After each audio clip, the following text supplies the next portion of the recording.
सुप्रभात। मैं Pushpalata Chaurasia sacred heart school की अध्यापिका कक्षा 7वीं विषय हिंदी भाषा को लेकर आप सभी का स्वागत करती हूँ। बच्चों, पाठ 2 को पढ़ने से पहले आप अपनी आंखें बंद कीजिए और हाथ जोड़िए और जो मैं सुविचार मतलब थॉट, जो मैं सुविचार बोलने जा रही हूँ उसे आप ध्यान से सुनिएगा और अपनी जिंदगी में शामिल करिएगा। सुविचार इस प्रकार से है।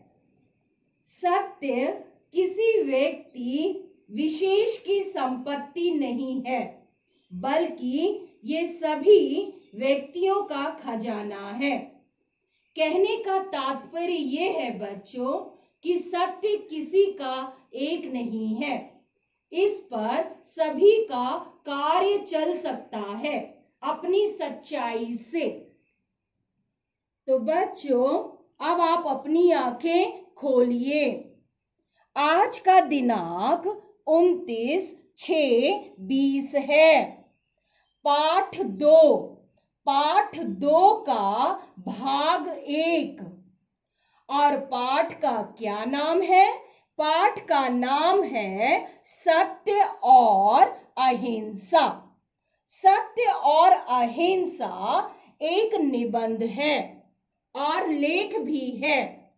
लेख भी कह सकते हैं और निबंध भी कह सकते हैं, जिसे आप अंग्रेजी भाषा में कंपोजिशन कहते हो।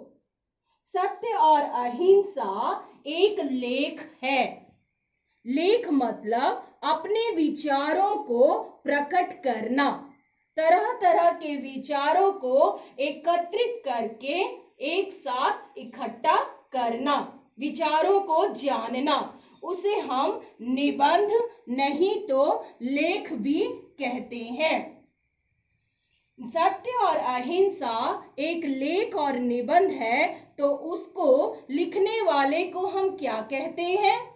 लिखने वाले को हम लेखक नहीं तो निबंधकार कहते हैं।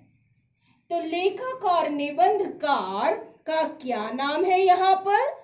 लेखक या निबंधकार का नाम है श्रीमान मोहनदास करमचंद गांधी। सत्य और अहिंसा को लिखने वाले कौन है? श्रीमान मोहनदास करमचंद गांधी।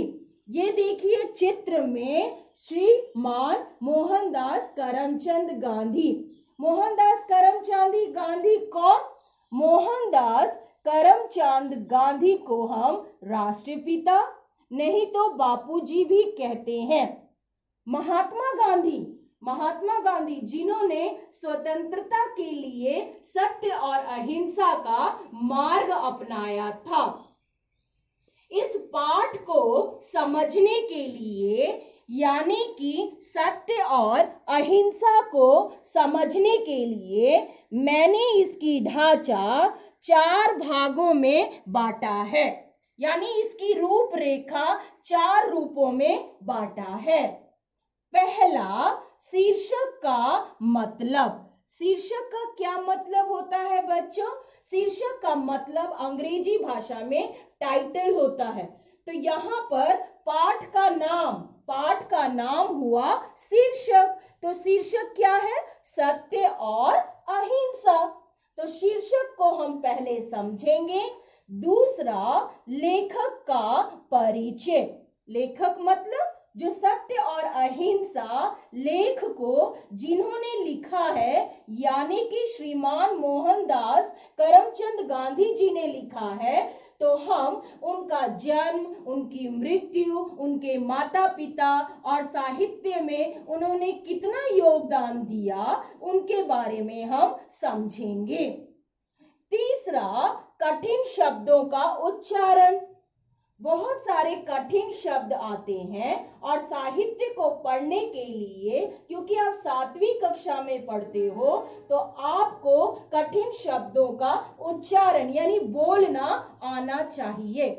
तो उसको कैसे बोलते हैं मैं आपका उच्चारण सिखाऊंगी। चौथा, लेख का समझना। लेख मतलब पाठ, पाठ मतलब प्रकरण। पृष्ठ के अनुसार यानी कि पेज के अनुसार हर एक गद्यांश, गद्यांश मतलब पैराग्राफ, हम हर एक पैराग्राफ को पढ़ेंगे, उच्चारण के साथ पढ़ेंगे, कैसे बोलते हैं, उसका अर्थ क्या है, उसके अनुसार हम उस लेख को समझेंगे।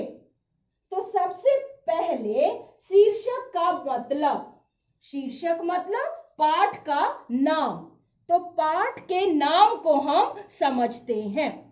सत्य, सत्य क्या है बच्चों? सत्य का मतलब होता है सच। सत्य, सत्य का क्या मतलब होता है? सच, सच और सच्चाई, सच और सच्चाई। किसका मतलब? सत्य का। सत्य का क्या मतलब है? सच और सच्चाई। और सत्य एक स्त्रीलिंग शब्द है। सत्य क्या है? एक स्त्रीलिंग शब्द है।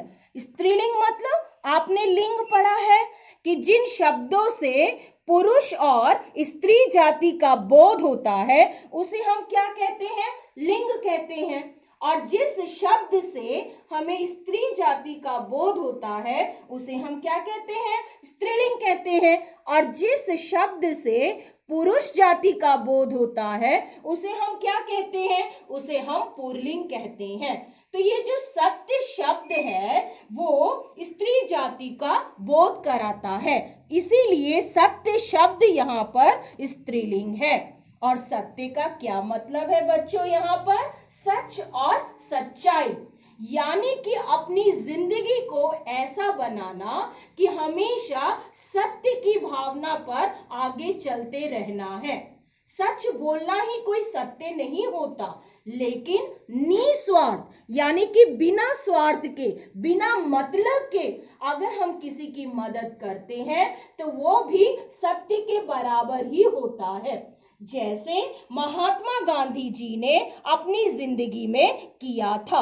उन्होंने कभी भी अपने बारे में नहीं सोचा था, हमेशा अपने मार्ग को सत्य और अहिंसा के पथ पर ही चलाया था।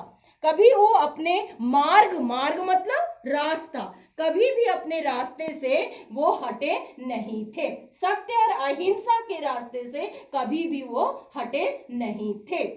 दूसरा बच्चों, अहिंसा।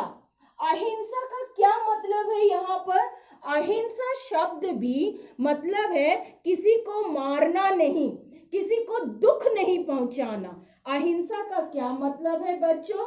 अहिंसा का मतलब है किसी को मारना नहीं, किसी को भी दुख नहीं पहुंचाना, किसी को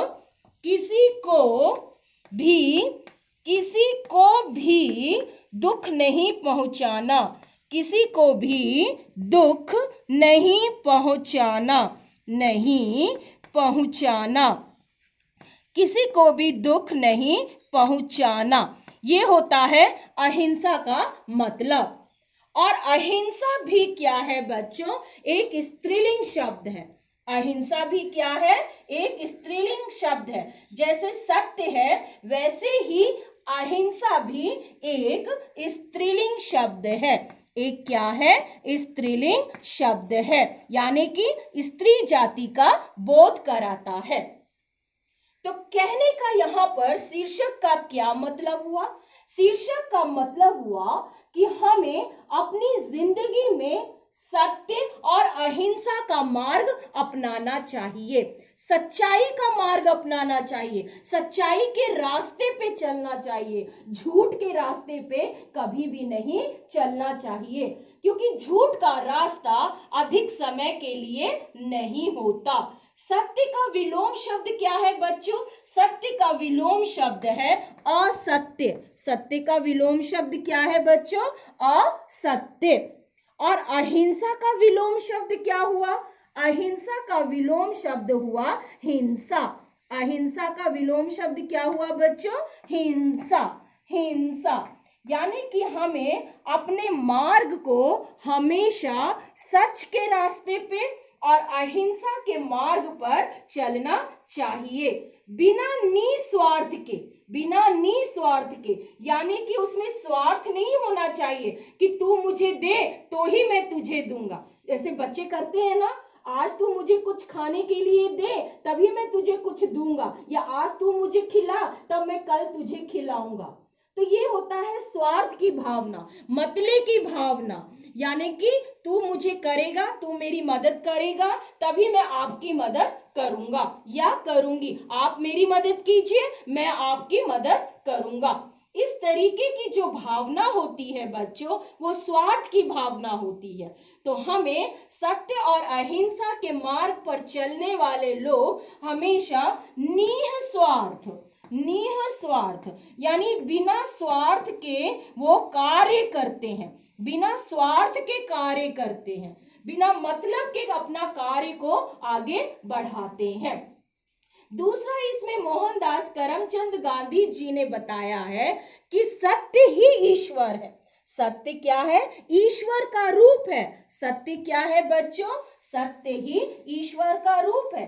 किसी ने भगवान को देखा है? किसी ने ईश्वर को देखा? आपने देखा है क्या ईश्वर को? नहीं, लेकिन हम पूजा करते हैं। क्यों?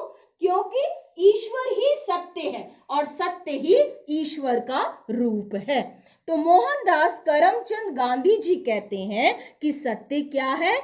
ईश्वर है। सत्य क्या है? ईश्वर है। सत्य का जो रूप होता है वो ईश्वर का रूप होता है। अगर जिसमें सत्यता बसती है उसमें ईश्वर है, और जिसमें ईश्वर है वही सच है, वही सच्चाई है। इसीलिए हमेशा हमें सत्य और अहिंसा के मार्ग पर, रास्ते पर चलना चाहिए। अपनी जिंदगी को इस तरीके से बनाना चाहिए कि आपको देखते ही लगे कि आपसे कुछ सीखा जाए, जैसे कि महात्मा गांधी जी से। तो ये था बच्चों शीर्षक का मतलब। शीर्षक का मतलब क्या हुआ यहाँ पर? सत्य और अहिंसा के मार्ग पर चलना पहला। दूसरा, कहा निस्वार्थ की भावना, बिना स्वार्थ के, बिना मतलब के किसी की भी सेवा करना। और तीसरा बच्चों, तीसरा इस शीर्षक का मतलब है कि सत्य ही ईश्वर है, ईश्वर ही सत्य है, सत्य में ईश्वर का रूप रहता है। दूसरा, लेखक का परिचय। पहले आपने शीर्षक का मतलब समझा, अब दूसरा, इस पाठ की रूपरेखा को समझने के लिए दूसरा, लेखक का परिचय। लेखक कौन? मोहनदास करमचंद गांधी, राष्ट्रपिता बापूजी महात्मा गांधी। तो लेखक हिंदी साहित्य के ये भी एक सुप्रसिद्ध लेखक थे।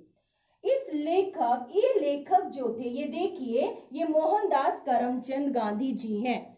ये उनकी जवानी की चित्र है, यंग है। ये देखिए, ये कितने यंग हैं, उस समय का ये चित्र है। बापू जी का, राष्ट्रपिता का, महात्मा गांधी जी का। ऐसे महात्मा गांधी जी का जन्म 2 अक्टूबर 1869 को पोरबंदर में हुआ था। पोरबंदर कहां पर है बच्चों? गुजरात में। पोरबंदर में हुआ था, और पोरबंदर गुजरात में है। कहां पर है बच्चों? गुजरात में। वहां पर उनका जन्म 2 अक्टूबर 1869 को हुआ था। इसी दिन हम एक राष्ट्रीय पर्व बनाते हैं। वो राष्ट्रीय पर्व क्या है बच्चों? आपको पता है वो राष्ट्रीय पर्व क्या है? राष्ट्रीय पर्व क्या है बच्चों? आप मुझे बताइए कि वो राष्ट्रीय पर्व क्या है? गांधी जयंती। उसे हम क्या बोलते हैं? गांधी जयंती। मैं एक या दो बार इसलिए पूछी कि आपको ऐसा महसूस हो कि आप कक्षा में ही बैठे हैं, इसीलिए मैंने इस तरीके का प्रश्न आपको एक नहीं, दो बार नहीं, 3 बार रिपीट किया, इसलिए कि आप ये वीडियो देखने वक्त आपको ऐसा लगे कि आप कक्षा में ही बैठे हैं। तो 2 अक्टूबर को हम एक राष्ट्रीय पर्व बनाते हैं, और पर्व मतलब त्योहार।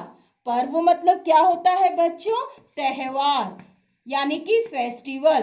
तो राष्ट्रीय पर्व गांधी जयंती, 2 अक्टूबर को हम हमेशा गांधी जयंती मनाते हैं।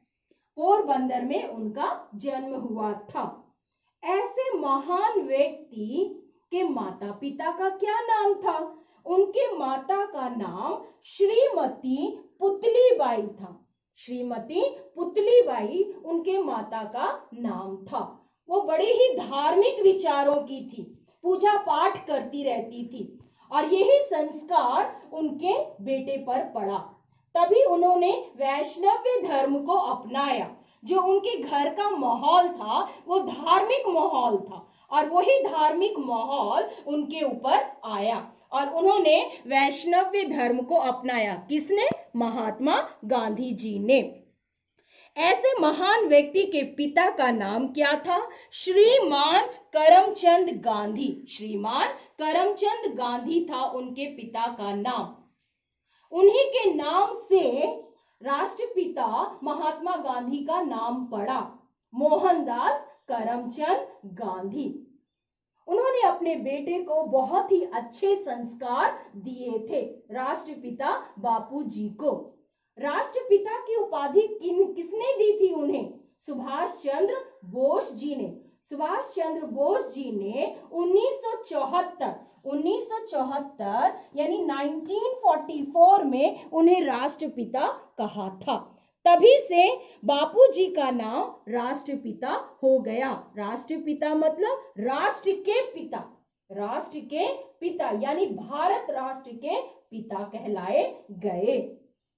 उनका विवाह बड़ी ही जल्दी हो गया था। मात्र 13 वर्ष में, मात्र 13 वर्ष की आयु में, 13 मतलब 13 वर्ष की आयु में ही उनका विवाह श्रीमती कस्तूरबा माखन से हो गया था। उनका विवाह किससे हो गया था?